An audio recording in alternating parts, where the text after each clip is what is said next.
Bon dia, amics del Fòrum Trencat. Avui, en aquest últim vídeo de tutorial, l'Ignasi ens ensenyarà a enganxar peces de PLA amb peces de resina fetes per una impressora 3D i també ens ensenyarà a com emmassillar i deixar les peces ben polides. Espero que us agradi.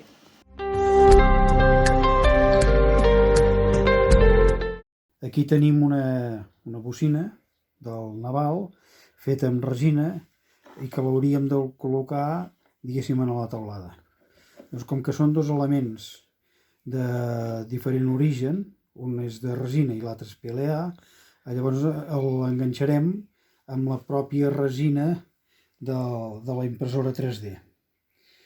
Primer farem el forat, allà on hauria d'anar ubicada. Per exemple, doncs l'ubicaríem aquí.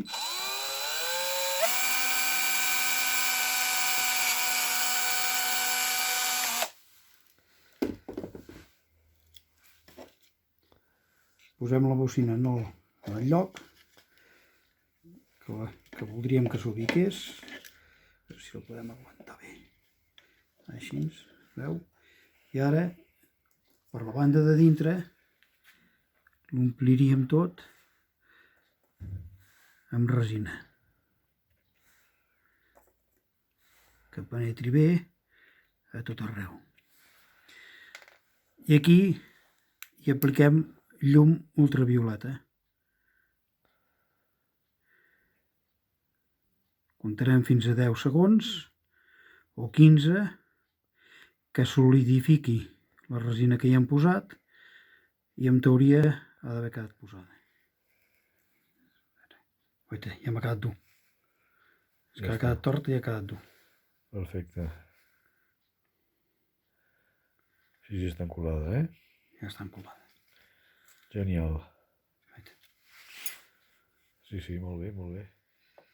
I ara intentarem enganxar dues peces de resina. O sigui, dues peces de resina enganxades amb resina, és això? Entre elles, enganxades amb resina.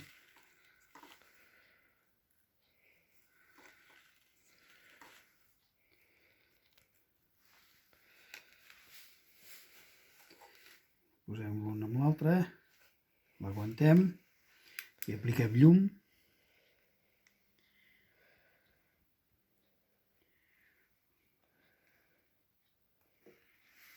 Una banda i l'altra.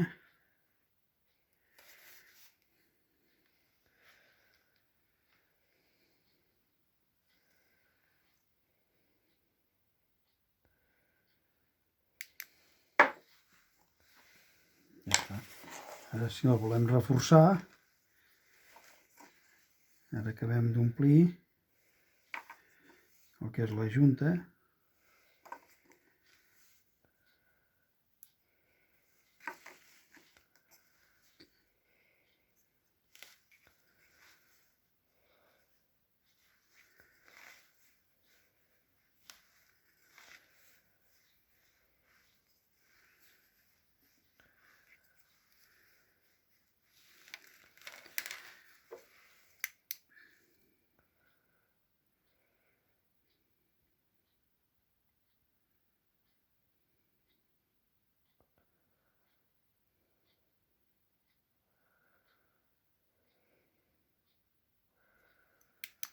Ja ho tenim. Ara, per exemple, ara hi aplicarem això. Què és això? Quin material? Això és PVC espumat. Ah, molt bé. Mateixa tècnica? Sí, que volguéssim fer alguna estructura d'algun xassis, algun reforç d'alguna carrosseria, o bé al posar les mampares el posaríem aquí així. També hi apliquem la llum.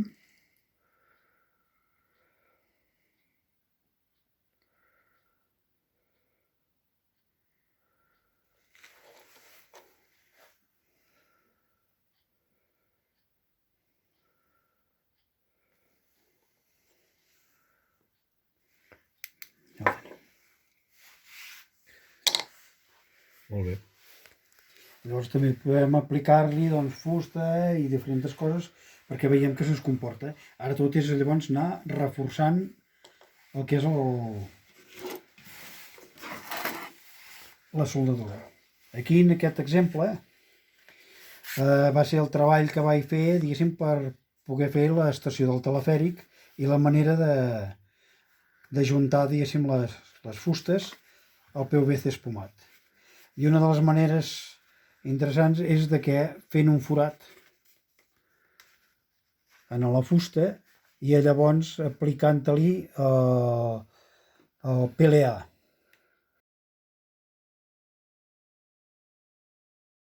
Aquí amb aquesta peça intentarem tapar una mica tots aquests defectes tan grans que hi ha en això d'aquí, però ho farem amb pasta de carrossar els cotxes.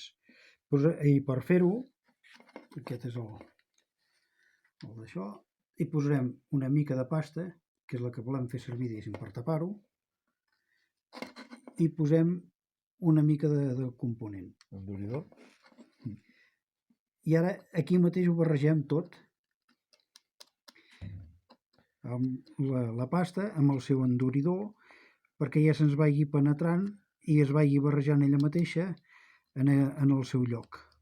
De manera que així ens permet atrapar-ho millor. I ara aquí anirem escampant, sempre anar barrejant, però anar reomplint tota la superfície.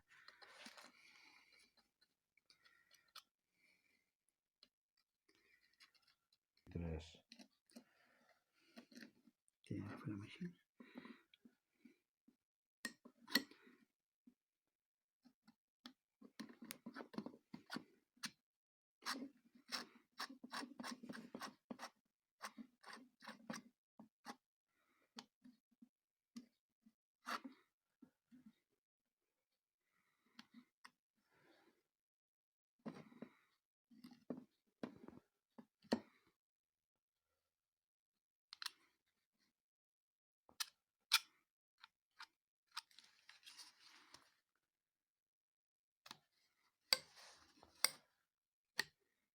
No té quina és pràctica,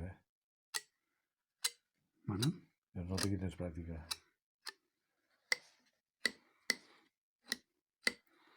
La pràctica és haver-ho fet i prou. Sí, clar.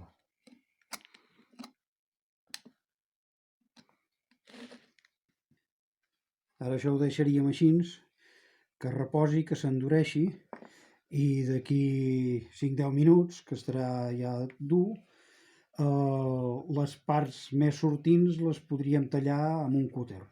Però llavors l'aconsellable és la resta, esperar 24 hores i ja començar llavors a donar-li la forma definitiva en paper de vidre. Llavors, per treballar amb tot això, com menys obstacles hi hagi al mig, millor. Ens va més bé. Com més llisa sigui la peça, millor. El tester aquest dels fanals és un tester que és complicat amb això.